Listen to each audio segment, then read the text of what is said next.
constitutional freedoms and determining the limits of executive branch powers in this new age of warfare. Madam President, I yield the floor. Madam President. Senator from Maryland. I ask unanimous consent to speak as if in morning business. Without objection. Madam President, I come to the floor to note a sad anniversary. Friday, March 1st, marked the 6th year since the tragic death of the 12-year-old Maryland child named DeMonte Driver.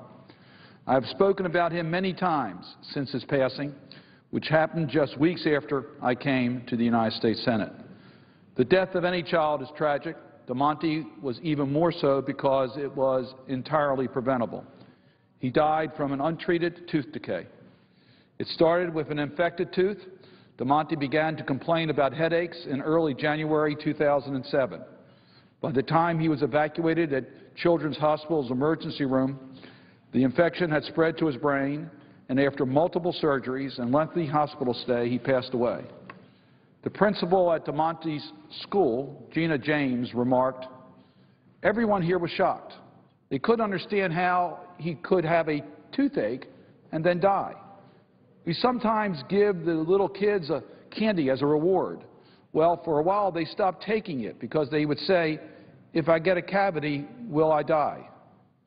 Because DeMonte did not get a tooth extraction that would have cost $80, he was subjected to extensive brain surgery that eventually cost more than $250,000. This is more than 3,000 times the cost of an extraction. After DeMonte's death, more Americans began to recognize the link between dental care and overall health that medical researchers have known for years. Former Surgeon General C. Everett Koop once said that there is no health without oral health. The story of the Driver family has brought Dr. Koop's lesson home in a painful way. Medical researchers have discovered the important linkage between plaque and heart disease, that chewing stimulates brain cell growth, and that gum disease can signal diabetes, liver ailments, or hormone imbalances. They've also discovered that oral disease is far more prevalent than you might imagine. In fact, dental decay is the most common chronic childhood disease in the United States. Dental disease affects 1 in 5 children ages 2 to 4, and more than half of all children have dental disease by the time they reach the 2nd grade. By the age of 17, approximately 80% of young people have had a dental cavity. Children living in poverty are twice as likely to suffer tooth decay as middle and upper income children, and nearly 40% of black children have untreated tooth decay in their permanent teeth. This has serious implications in their overall health, and these problems carry over to adulthood. Improper oral hygiene can increase an adult's risks of having low birth weight babies, developing heart disease, or suffering from a stroke. These are sobering statistics, but here's the good news. Dental decay is a dynamic disease process and not a static problem. Before a cavity is formed in the tooth, it carries infection can actually be reversed. That means that we can prevent tooth decay as long as the dental care is made available and good oral hygiene practices are used. DeMonte's story was told around the world, but nowhere did it hit harder than in my home state of Maryland. I am proud of how the Maryland congressional delegation, Governor Martin O'Malley, and the Maryland General Assembly have responded to the needs for better access to oral health. In 2010 and 2011, the Pew Center of the states named Maryland a national leader in improving dental access for low-income Marylanders. We were the only state to meet 7 of Pew's 8 dental policy benchmarks, and we ranked first in the nation for oral health. CMS has also invited our state officials to share their story at its National Quality Conference in August 2011 and placed Maryland's achievement in the Best Practices Guide. I will mention just some of what Maryland has accomplished. In 2010, our state secured $1.2 million in federal funds to develop a statewide oral health literacy campaign called Healthy Teeth, Healthy Kids. More than 368,000 children and adults in Medicaid received dental care in 2011, 82,000 more than 2010. Created by the Robert T. Freeman Dental Society and funded in part by the state, the DeMonte Driver Mobile Dental Van Project provided diagnostic and preventive services for over 1,000 Prince George County children who live in neighborhoods where otherwise care would have been unavailable to them. The Kaiser Family Foundation awarded a $200,000 grant to the Maryland Dental Action Coalition that funded a pilot dental screening program at a school-based health center in Prince George's County.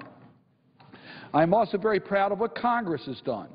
In the CHIP Reauthorization Act passed a few months after DeMonte's death, we established a guaranteed oral benefit for children.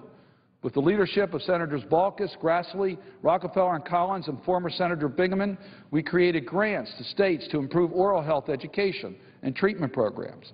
We also addressed one of the problems that DeMonte's mother faced in trying to get care for him, a lack of readily available information about accessible providers. For a variety of reasons, it's difficult for Medicaid and CHIP enrollees to find dental care, and working parents whose children qualify for those programs are likely to be employed at jobs where they can't spend 2 hours a day on the phone to find a provider. So HHS must include in its Insure Kids Now website a list of participating dentists and benefit information for all 50 states and the District of Columbia. Then in 2010, we passed the Affordable Care Act, which was a landmark provisions to improve oral health. The ACA funds and encourages a number of oral preventive activities. First, it directs CDC to establish a 5-year national oral health education campaign. This campaign is required to use science-based strategy and to target children, pregnant women, parents, the elderly, individuals with disability, and ethnic and racial minority populations, including Native Americans. The Affordable Care Act also creates demonstration grants to study the effectiveness of research-based oral health programs, which will be used to inform the public education. The health care law expands an existing school-based dental salient program to each of the 50 states and the territories, and to Indian tribes, tribal organizations, and urban Indian organizations. The Affordable Care Act also authorizes HHS to make grants to dental schools, hospitals, and nonprofits to participate in dental programs, training programs. The law authorizes and requires a number of public health initiatives that should improve access to oral health care, including $11 billion 5-year initiative that funds construction, capital improvements, and service expansions at the community health centers where so many oral health services are provided. But perhaps the most important provision is the requirement that health plans cover a set of essential health benefits that includes pediatric dental care. Beginning in January 1st, 2014, the law says that oral health care for children must be part of the essential health benefit package that is offered under the new health insurance exchanges and in the small group and individual insurance markets that exist outside the exchanges. Madam President, when the ACA was passed nearly 3 years ago, I had great hope that in a few years I could stand here on the Senate floor and celebrate all the progress we have made in bringing affordable dental care to every child in this nation. I'd hoped that this would be a day to talk about what a difference Congress has made in oral health of American children. We celebrated that section of the law because it meant that once and for all, oral health would be available to all American children. It gave me and many of us hope that we would be able to get every child basic dental care and begin to erase the dental disease that still affects millions of American children. Now, however, the affordability of that benefit is at risk. The ACA includes a Finance Committee provision that allows a standalone dental plan to exist in the market. In a colloquy on September 26, 2011, Senators Balkis, Stabenow, and Bingaman engaged in a colloquy that clarified the intent of the law in allowing a standalone dental plan was not to create separate standards, but to ensure competition in the insurance exchanges and to allow choice in the marketplace. Later, I joined 10 of my colleagues in writing to HHS Secretary Sebelius, urging her to ensure that all children who receive their dental coverage through a standalone dental plan should have the same level of consumer protection and cost sharing as those who get coverage through a plan that offers an integrated benefit. In other words, one set of deductions. That's what we intended. Last week, HHS published a final rule on the benefits that created a separate out-of-pocket limit for standalone dental plans, but only specifies that the limit be reasonable. There are two huge problems with this approach. First, an additional out-of-pocket limit will make the benefit far less affordable to many families. It was not what Congress intended. The whole point of adding pediatric dental benefits to the essential health benefit package was to make certain that oral health not be considered separate from overall health. We've been here before. This approach is similar to policies that were set decades ago for mental health services. Separate policies to cover mental health treatment, separate limits on coverage, and separate co-pays. Mental health was treated as second-class health care. We know now that this was an injustice. It was wrong to treat those services and patients who use them as second-class. Many of my colleagues were here in Congress when we fought the battles for mental health parity. It was a difficult battle, but we won it. It seems to me that this is what we are now doing with dental care, rather than treating it as a part of the essential benefit package, which was our intent under the Affordable Care Act. Section 1402B of the law also establishes an out-of-pocket limit for all families and lowers that limit for families with incomes under 400% of the federal poverty level. By creating a separate limit, HHS is reducing the number of families who will be able to afford dental care for their children. Second, the rule has left the determination of what is reasonable out-of-pocket limit to each state. With pressure from insurance companies, a state could decide to provide an out-of-pocket limit of $1,000 or more per child, which could more than double the out-of-pocket costs for families with 5 children. In the federally run exchanges, HHS has the authority to set reasonable out-of-pocket limits. Last Thursday, in a Finance Committee hearing, I asked John Brennan, the CMS Deputy Administrator, about the idea of segregating dental benefits from health benefits and increased cost sharing. This is what he said, and I quote, "Well, I think one of the lessons that we learned with the Medicare program is that when the care is siloed, our benefits aren't fully integrated. That often leads to worse dental health care consequences. I can pledge to get back to you with direct answers to your questions, but I do agree with your general principle that when benefit design is broken up and care is not coordinated, that it can often lead to bad quality of care." Well, I agree completely with Mr. Blum. Later that day, I spoke to CMS Acting Administrator Marilyn Travener.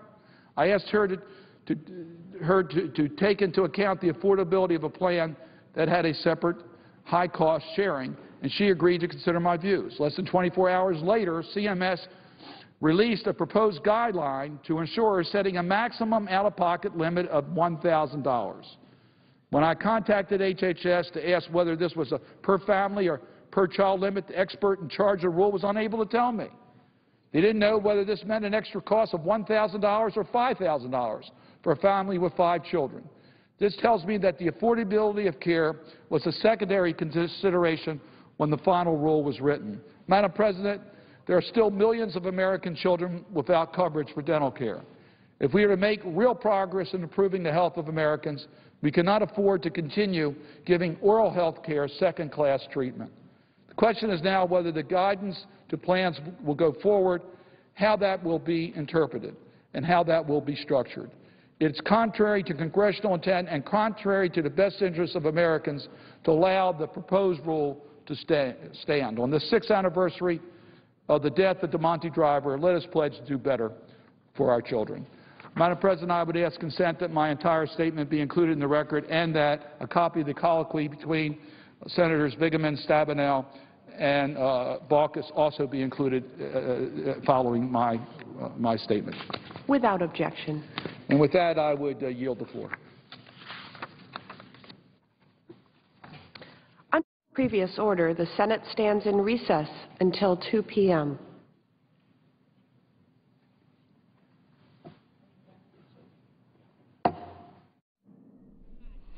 So the Senate's in recess to allow members to attend party caucus meetings. They will be back at 2 p.m. Eastern today. Senators have been considering the nomination of John